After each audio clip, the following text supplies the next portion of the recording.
Hello everyone, welcome back to our channel Mystic Read. तो आज मैं लेके आई हूँ मूलांक 3 के लिए 21 से 28 फेब तक की टैरो रीडिंग। मूलांक 3 यानी कि अगर आप किसी भी मंथ की 3rd, 12th, 21st या 30th को पैदा हुए हैं तो आप मूलांक 3 से रूल करते हैं। तो देख लेते हैं आपके लिए 21 से 28 फेब तक का टाइम कैसा रहने वाला है।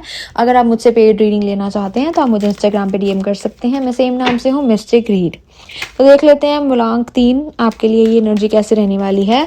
तो मूलांक 3 इस वीक की जो शुरुआत है एक बहुत ही बोल्ड एनर्जी से हो रही है। आप रेडी हैं कोई एक नया स्टेप लेने के लिए, रिस्क लेने के लिए और चूज करने के लिए, या कुछ ऐसा स्टार्ट करने के लिए जो पहले हेजिटेट कर रहे थे आप करने से। और ये सब कुछ पॉसिबल है, लेकिन उससे तुरंत बाद एक हैवी रियलाइजेशन भी मैं देख सकती हूँ कि आती है। कोई चैप्टर क्लियरली एंड हो रहा है, जो चीज़ स्ट्रेच हो रही थी वो फाइनली कोलैप्स करती है। एंड ऑनेस्टली ये पेनफुल लग सकता है, but this was over due.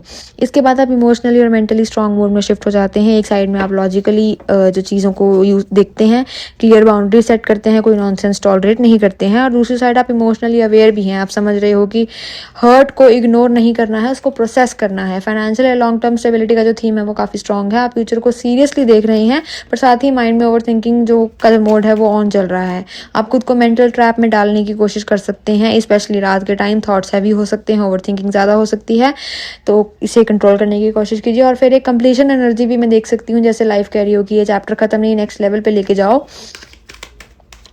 तो लेकिन चॉइसेस का जो कंफ्यूजन है वो काफ़ी रहेगा, मल्टीपल ऑप्शन, मिक्स सिग्नल्स और दिल का थोड़ा सा डिस्ट्रैक्शन भी रहेगा। आप काम पे फोकस करने की कोशिश तो पूरी करेंगे, लेकिन प्रोडक्टिविटी जो है वो नहीं हो पाएगी, क्योंकि आप आपको इस टाइम पे रेस्ट लेना भी ज़रूरी है और बर्नआउट होना भी ज़रूरी है।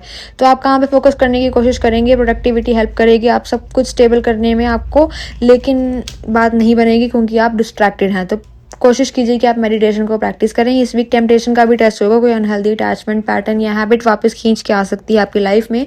पर आप धीरे धीरे इमोशनली डिटैच होना स्टार्ट कर देते हैं। जो फेक हैप्पीनेस थी उसे एक्सेप्ट करने की बजाय आप उसे सच चूज कर रहे हैं कि नहीं, मैं हैप्पी नहीं हूँ और मैं नहीं दिखाऊंगा कि मैं हैप्पी हूँ। जब मैं होऊंगा तब मैं होऊंगा।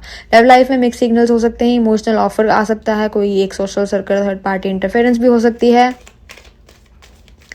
और इसलिए ब्लाइंडली ट्रस्ट करने से पहले आप थोड़ा सा ऑब्जर्व करें। एंड ऑफ द वीक तक बैलेंस और जस्टिस का जो थीम है वो काफ़ी स्ट्रांग है, तो जो भी अनफेयर हुआ था वो क्लियर हो जाएगा। ओके, तो आप इल्यूजन्स को देख पाते हैं, इल्यूजन्स को, और मून एनर्जी बताती है कि सब कुछ सरफेस पे नहीं है। इंट्यूशन सुनना जरूरी है। सो ओवरऑल अगर मैं बात करूँ मूलांक 3 के लिए, तो ये भी एक ट्रांसफॉर्मेशन, क्लैरिटी और इमोशनल मेच्योरिटी का है। जो टूट रहा है वो आपको फ्री कर रहा है, जो कंफ्यूज कर रहा है वो आपको ट्रूथ की तरफ पुश कर रहा है। तो एंड तक आप ज़्यादा अवेयर, ज़्यादा ग्राउंडेड और ज़्यादा पावरफुल फील करेंगे। ठीक है, जय माँ काली।